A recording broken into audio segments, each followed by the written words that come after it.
Hello friends, स्वागत है आपके अपने परिवार एग्जाम पीक पावर में। तो फ्रेंड्स, आज के सेशन में हम आपके लिए लेकर आ चुके हैं ज्योग्राफी का मोस्ट इंपोर्टेंट क्वेश्चंस जो कि आपके एग्जाम में पूछे जाएंगे।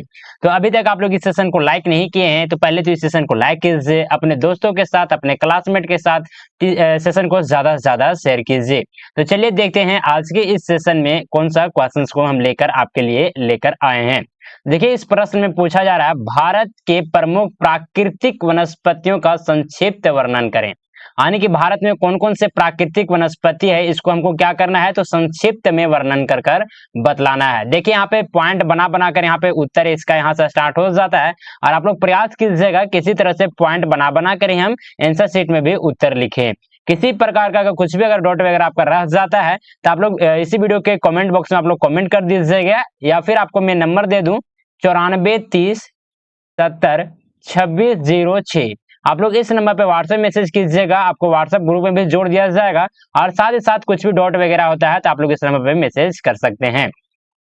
तो चलिए, इसका उत्तर में हम लोग लिखेंगे भारत की प्रमुख प्राकृतिक वनस्पतियां, इसकी भौगोलिक विविधता जलवायु और ऊंचाई के अनुसार क्या होती रहती है तो बदलती रहती है। किस प्रकार से बदलती रहती है तो जानते होंगे कि भारत के जो प्रमुख जितने भी वनस्पति हैं, प्राकृतिक वनस्पति हैं, ये क्या होता है तो भौगोलिक विविधता। भौगोलिक विविधता कहने का मतलब है कि अलग अलग जगह पर अलग अलग प्रकार के प्राकृतिक वनस्पति आपको देखने को मिलेंगे। जलवायु के अनुसार मिलता है, ऊंचाई के अनुसार मिलता है, जिसके कारण से क्या होता है तो बदलती रहती है। कहीं पे कुछ है, कहीं पे कुछ, इस प्रकार से आपको यहाँ पे देखने को मिलता है। भारत में, भारत के विभिन्न हिस्सों में अलग अलग प्रकार की वनस्पतियां पाई जाती है जो देश के पारिस्थितिकी तंत्र को समृद्ध बनाती है। यह भारत की प्रमुख प्राकृतिक वनस्पतियों का संक्षिप्त किया गया है। चलिए नीचे कर एक करके हम लोग देखेंगे सभी को। सबसे फर्स्ट में हम लोग देखते हैं उष्णकटिबंधीय सदाबहार वन। इसमें आ जाता है इसका एक किस स्थान में पाए जाते हैं इस प्रकार के सदाबहार वन। तो चलिए हम लोग देखेंगे। ये वन मुख्यतः पश्चिमी घाट, पूर्वोत्तर भारत और अंडमान व निकोबार द्वीप में पाए जाते हैं। किस द्वीप में पाए जाते हैं तो इस वाले इलाके में ये पाए जाते हैं। कौन से तो उष्णकटिबंधीय सदाबहार वन। समझे, ध्यान में रखिएगा, इंपॉर्टेंट क्वेश्चन है। समझे, अब इसकी विशेषताएं हम लोग देखेंगे। तो इन वनों में वर्ष भर क्या रहती है तो हरियाली रहती है, हरा भरा रहता है। और यहाँ वर्षा की मात्रा अधिक होती है, 200 सेंटीमीटर से भी अधिक यहाँ पे वर्षा होती है। पेड़ों की ऊंचाई कितनी होती है तो लगभग 60 मीटर यहाँ पे ऊंचाई तक पेड़ आपको देखने को मिल सकते हैं। और यहाँ घने पेड़ भी होते हैं, यानी कि यहाँ पे बहुत ही ज्यादा हरियाली देखने को मिलता है। लंबे लंबे पेड़ होते हैं, घने भी रहते हैं, समझे ना, यहाँ के जंगल वनस्पति। समझे। अब चलिए यहाँ के हम लोग देखेंगे प्रमुख वृक्ष, कौन कौन से प्रमुख वृक्ष है तो इसको भी हम लोग समझेंगे। महोगनी, एबोनी, रोजवुड, रबड़ और नारियल के पेड़ यहाँ के प्रमुख वृक्ष माने जाते हैं। महोगनी। चलिए आगे आ जाते हैं, अगले पॉइंट में आ जाता है। पॉइंट नंबर 2 में हम लोग देखेंगे उष्णकटिबंधीय पर्णपति वन। इसका स्थान यहाँ कहाँ पे है तो उष्णकटिबंधीय पर्णपति वन कहाँ पे पाए जाते हैं तो चलिए इसे भी हम लोग समझेंगे। ये वन पूरे भारत में पाए जाते हैं, विशेष रूप से मध्य भारत, उत्तरी पूर्वी दक्कन पठार और हिमालय की तलहटी में ये पाया जाता है, इस प्रकार के वनस्पति। चलिए आगे आ जाते हैं, इसकी विशेषता किस प्रकार से है तो इन वनों में पेड़ वर्ष के कुछ महीने में अपने क्या करती है तो पत्तियां गिरा देती है, यानी कि यहाँ पे पतझड़ तरह के यहाँ पे वन पाए जाते हैं, जिससे इन्हें पर्णपति वन कहा जाता है। यहाँ पर वर्षा 100 से 200 सेंटीमीटर के बीच में होती है। कहाँ पे तो यहाँ पे पर्णपति वन में यहाँ पे किस प्रकार से वर्षा होती है तो 100 से 200 सेंटीमीटर के बीच में यहाँ पे वर्षा देखने को मिलता है। और यहाँ से और इंपॉर्टेंट पॉइंट बन जाता है, विशेषता में आप लोग जरूर लिखिएगा इस पॉइंट को। यहाँ की जो पत्तियां हैं कुछ महीनों में पत्ती जो कि पेड़ की पत्ती जो कि क्या हो जाती है तो गिर जाती है, यहाँ के यानी कि पतझड़ वन पाए जाते हैं। चलिए अब इसमें हम लोग देखेंगे प्रमुख वृक्ष, कौन कौन से प्रमुख वृक्ष हैं तो आ जाता है सागवान, जिसको टीक भी कहा जाता है, साल, शीशम, बांस, नील और पलाश। समझे। चलिए अगले पॉइंट में आ जाते हैं उष्णकटिबंधीय कांटेदार वन। उष्णकटिबंधीय कांटेदार वन कहाँ पे पाए जाते हैं भारत में तो चलिए इसे भी हम लोग समझेंगे। ये वन मुख्य रूप से राजस्थान, गुजरात, मध्य प्रदेश और दक्षिण उत्तर प्रदेश में पाए जाते हैं, जहां वर्ष जहां वर्षा क्या होती है तो कम होती है, मतलब कि ना के बराबर होती है। 70 सेंटीमीटर से भी यहाँ पे वर्षा कम देखने को मिलता है। चलिए अब इसकी विशेषता को हम लोग समझेंगे। तो यहाँ की वनस्पति सूखी और कांटेदार होती है। पेड़ छोटे होते हैं और इसमें नमी की संरक्षित रखने की क्षमता होती है। चलिए अब यहाँ पे देख लेते हैं कौन कौन से यहाँ पे प्रमुख वृक्ष हैं। तो बबूल आ जाता है, खेजड़ी आ जाता है, कैक्टस आ जाता है, पाम आ जाता है और खेर, यहाँ के ये प्रमुख वृक्ष देखने को मिलते हैं। चलिए आगे आ जाते हैं समुद्री तटीय वनस्पति स्थान कहाँ कहाँ पे हैं। तो ये वन भारत के तटीय क्षेत्रों में विशेषकर सुंदरवन, अंडमान निकोबार द्वीप समूह, पश्चिमी बंगाल और उड़ीसा के तटों पर ये पाए जाते हैं। यानी कि इस वाले इलाके जितने भी यहाँ पे तटीय क्षेत्र पाए जाते हैं, भारत के तटीय इलाके हैं, इन सारे क्षेत्रों में समुद्री तटीय वनस्पति देखने को मिलता है। चलिए इसकी विशेषता को हम लोग समझेंगे। यहाँ के वन में दलदली वनस्पति पाई जाती है। सुंदर वन में पाए जाने वाले मैग्नग्रेव वनस्पति महत्वपूर्ण है।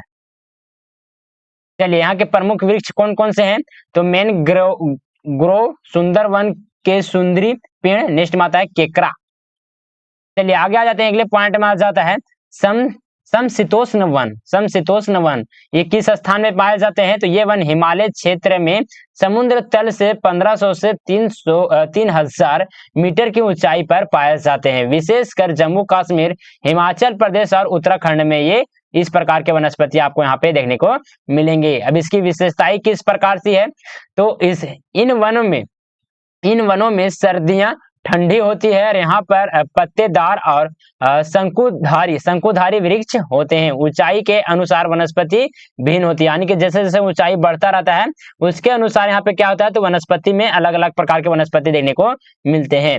अब चलिए यहाँ पे देखेंगे प्रमुख वृक्ष कौन कौन से हैं। प्रमुख वृक्ष को हम लोग देखेंगे तो आ जाता है ओक, चीड़, देवदार, स्प्रूस, नेक्स्ट में आता है फर। इस प्रकार के यहाँ पे वृक्ष प्रमुख पाए जाते हैं। और जो भी स्टूडेंट अगर आप लोग इन सारे आंसर्स को अगर आप लोग पढ़ना चाहते हैं वेबसाइट में जाकर, तो आप लोग को गूगल में जाकर सर्च करना है STUDY study WITH study with Yogi YOGI study with Yogi search कीजिएगा गूगल में। फर्स्ट में ही आपको एक लिंक दिखाई देगा। एक सेकेंड यहाँ पे नहीं दिखाई दे रहा ना।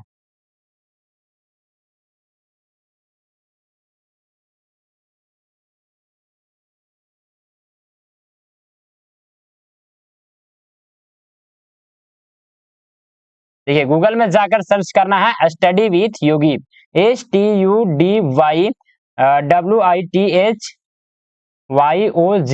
स्टडी विथ योगी सर्च कीजिएगा। फर्स्ट में ही आपको एक लिंक दिखाई देगा, इस लिंक पे क्लिक कर देना है। लिंक पे जैसे ही क्लिक कीजिएगा, देखिए यहाँ पे ऑप्शन ऊपर में आपको दिखाई देता है home, JAC board, Bihar board, blog, VVU पे यहाँ पे क्लिक कीजिएगा। FIUG पे क्लिक कीजिएगा ना।